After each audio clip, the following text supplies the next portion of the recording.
got Mount Elbrus, baby. Just like feel it, like you're gonna climb it. It's the mountain goat. Walking over to Georgia. Smile, boys, just before you get shot. And this is. What are you filming? But what is a hooker in this country?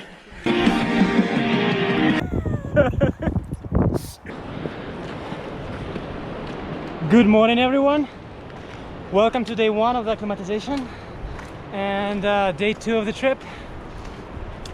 So today we are climbing Mount Cheget, which is located just on the back of our RMH lodge.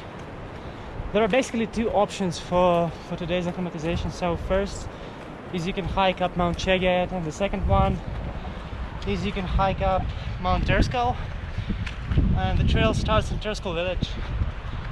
But we like to hike this one because from the very top you can see Elbrus and basically the whole route, so the panorama is just fantastic. And the trail itself is really nice. So this is how it looks like. It's basically just a road. So in terms of the gear for today, you will need only your light trekking shoes, or if you have good trail running sneakers, light pants, or even shorts if the weather is like today, t-shirt. Make sure you always have an extra couple layers in your backpack, like shell jacket, windstopper, or like thin down jacket, cap, sunglasses, sunscreen, poles, and basically that's it. We're gonna provide you with a lunch bag and water, some fruits, juice. So we just started the trek. My bestie James from Australia, he's one of the world's, at least one of the most best that I know, explorers and unique and exclusive adventure consultant from Australia. James, how are you doing, buddy? Oh, thanks, Charlie. Great. It's my second time on Elbrus, and this trip is this acclimatization walk. I did it last time too. It's absolutely beautiful. We're doing it now in July, and the wildflowers you can see are starting to come up. And as Vitaly said, you got great views on days like today on all directions and mountains across the Georgian border and then to Elbrus. So it's a beautiful way to start them. If you look up here, just check out that. You really get a feel of the Caucasus here. That's what I love about this place. It's accessible, which means you can do it really quickly from Europe or America, Asia, Australia, wherever. But you feel like you're really remote and in a really beautiful part of the world. So yeah, thanks, Vitaly. Yeah guys, so as already mentioned yesterday, this is gonna be our first vlog series, and the main idea that we want to do, as we locals, and we are the ones who grew up on this mountain and in this region, and RMH has over 65 plus years of Elbrus guiding experience. So we wanted to show you guys what exactly happens inside each day of your trip when you come to Russia, to the Caucasus, to climb Elbrus. All the important moments of the trip, of course, we're gonna film, but for today, for the first day of the hike, this is basically all the information. So it's an easy hike. It takes 3 hours to get from the bottom, from the lodge, up to the top of the second lift station, about an hour to get back down. And when we start the program in Elbrus, every single day we have 1,000 meters of vertical rise. So the lodge is located at 2,150 meters. Today we're gonna climb up to 3,500, so it's a bit more than 1,000 meters. And every day we're gonna do the same. So tomorrow we're moving to the high camp at 3-8. The day after tomorrow we're climbing up to the rocks. After the rocks we're gonna have a rest day, and then the summit day. Yep. Welcome to Georgia. Smile, boys, just before you get shot. How are you feeling, Oscar? Another country off the list today. Walking over to Georgia. You don't need a visa, buddy. Come on. Here's my passport. Welcome to Russia, buddy. Thank you. Okay, we just had to stop for lunch. Not for lunch, for a little break. Here's the team. Hey Bryce. What was it like going to Georgia? Was it a good experience? Yeah, it's pretty nice. A lot nicer than I thought. Didn't get shot. So, That's a bonus. Yeah, there you go. Team. Yeah! One of the unique points when climbing Cheget, instead of Terskol, is that you can literally make a step across the Georgian border. So we are right now in the border area. You cross this sign and you keep going that way, and you can see the ridge line. So it's Russia here, but it's Georgia on the other side. So the ridge line is the border, and yeah, we're in the southernmost part of Russia, so super close to Georgia. Yeah, so right now I'm like basically in Georgia already, and right now I'm in Russia. What do you think, my brother? That's okay. It's okay. Not bad. It's awesome. So 500 meters vertical rise already. I am with my buddy James, as I was 30 seconds ago still. James, so the question is, you've done it, and you've done 6 or 7 already. Yep. Some of them for a few times, different routes. Yep. So for Elbrus, for the future guests who are planning their trip, let's say maybe they just climbed Hilly, right? Yep. What do you think the fitness training level they should have and the training they should do compared to Kili? Because most of the people, they climb Kili, they think, okay, so I climbed Kili. Right now Elbrus, I can climb Elbrus, it's easy. Yeah. And Kili is not like super easy as well, it's just different, right? Yeah, it's different. So what do you think would be like, what would be your personal tip as a super experienced traveler and climber specifically for Elbrus? What would you recommend doing? Elbrus is more sustained steepness, so like there's a lot of flat on Kili and a lot of walking and camping, which is great. You don't have that here, but here it is a big mountain.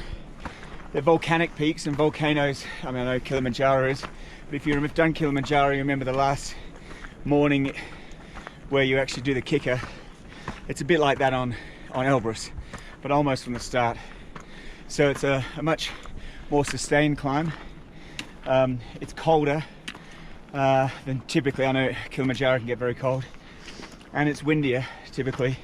Again, it's mountain conditions can all be different. But if your fitness on Kilimanjaro was good, you'll be able to do Elbrus. The difference is it moves you into a snow conditions on Elbrus. But if you have enough training and have the right people train you, it's a dangerous mountain. People fall off, they do fall in crevasses. You need to know how to self-arrest, use your crampons. And that's what, if you go with the right people, they'll train you and have the good guides to do that. So it's unlike Kilimanjaro, where you can probably get away with cheaper guides and make it because it's just a track. This is a serious mountain. A lot of people hurt themselves, and for sake of a little bit more money, this is the place you can get that winter skills training and just move it up to the next level if you're interested. Yeah. Guys, and from my personal experience for Elbrus, first of all, you just gotta have a really good fitness training level. So you just gotta be fit, meaning you have to do sports at least a few times a week. And when it gets closer to the actual climb, at least for 3 months in advance, you gotta start training, really focusing on endurance. So doing exercises on endurance, you gotta do a lot of cardio, so you're breathing as well during the climb. doing lots of exercises on your legs, because it's all about legs, right?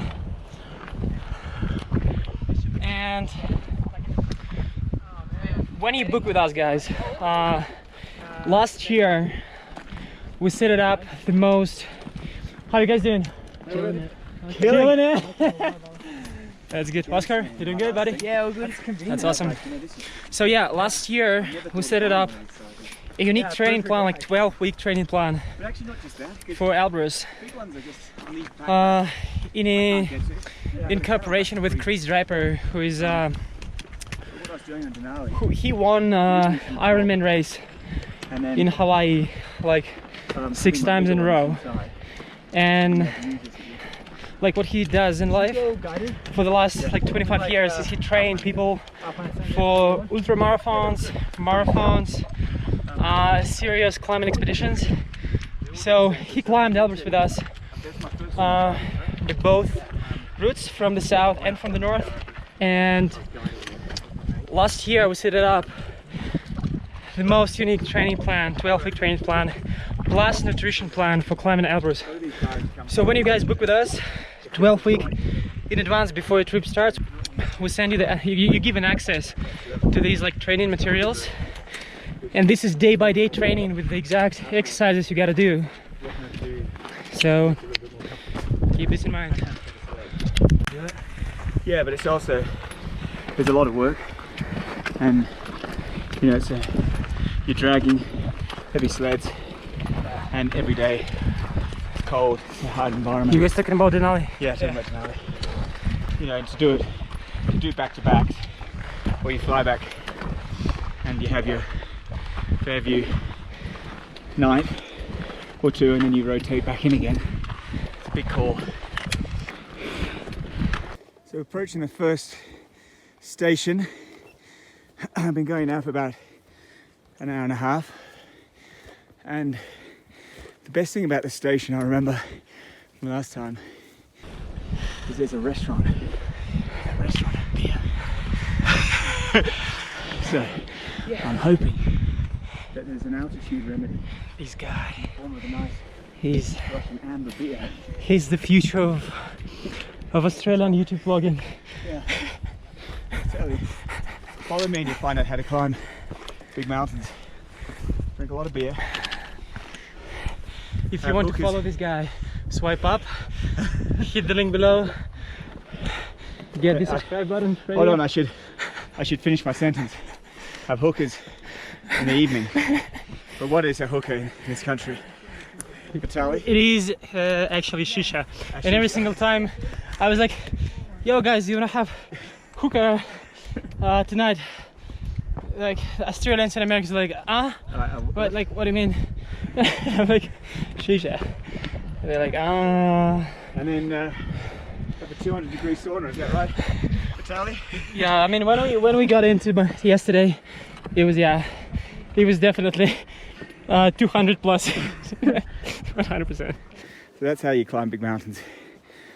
Beer, hookers, and saunas. Rock my heart, baby. You gotta say, swipe up, hit the link below. Oh yeah, okay. Put the subscription button. Is that what we do? That's for your channel. Yeah, for my channel. You want to follow me in very remote places of the world, doing crazy things with the world's most incredible people, and swipe up, check out my link up here or down there, wherever, or follow me on Instagram, James Allen Happy, and you'll see what I'm up to. Different week, different trip. The mountain goat. Any questions? Tell me what's in your lunch. Skittles, Yeah. chocolate, banana, this drink thing, nectar peach, Russian pretzels. Russian things. Yeah. Awesome. Here we are on day 2, halfway up our acclimatization walk, up towards Elbrus. You can see a beautiful day, Elbrus in the background. We're actually climbing that peak of the two peaks. It's only, I think, 50-60 meters higher than the other peak. We're going to be moving up to our top camp, which is around here, and the final day we'll walk through. Today's objective is really just to get everybody out, stretching their legs after long flights. We move up from about 3,000 that we're here up to about 3,500. So around 3,000 to 3,500, we might start getting benefits of altitude. But really this is just about getting the blood moving because everybody's been traveling a long distance. And then tomorrow we start hitting the higher altitudes and we'll feel the effects of that. So today is an absolutely gorgeous day. As I do a 360, you can see the town down below. That's Georgia behind and these beautiful mountains behind us. So wildflowers out, magnificent time of the year to come. And I'm here with Oscar and with Jeff, and I'm really looking forward to seeing how they get on. It's that guy we've met again.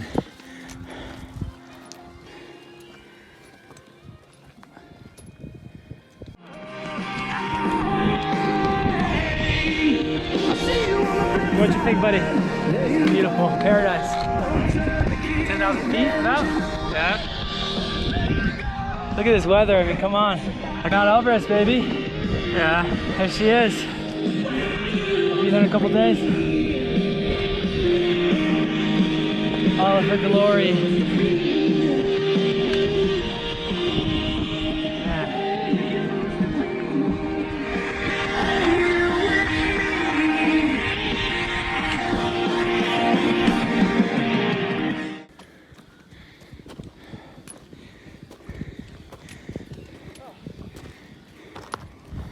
That's where we came from down there this morning, an hour or so ago. And that, my friends, is where we're heading, that left peak. Alright guys, so we're at the top of Mount Cheget, at the top of the second ski lift station. This is the exact same point where we always go on the first day of acclimatization. So it is 3,150 meters, which makes it exactly 1,000 meters of vertical rise for today. Because we started from the lodge from 2,150 meters. Elbrus is on my back, and this is why we like to climb Cheget, because of this view. Standing here you can see the entire route from here, so let me show you. You can maybe still see it. It goes up to here, and then to the saddle, and then from the saddle we go a little bit around the peak from the back. The guys are taking photos. The valley is this way. Down there is Terskal, and James is putting up in the air his drone down there. So we will hang out here for like another 30 minutes to get better acclimatization. We'll drink some tea and we'll go all the way back down.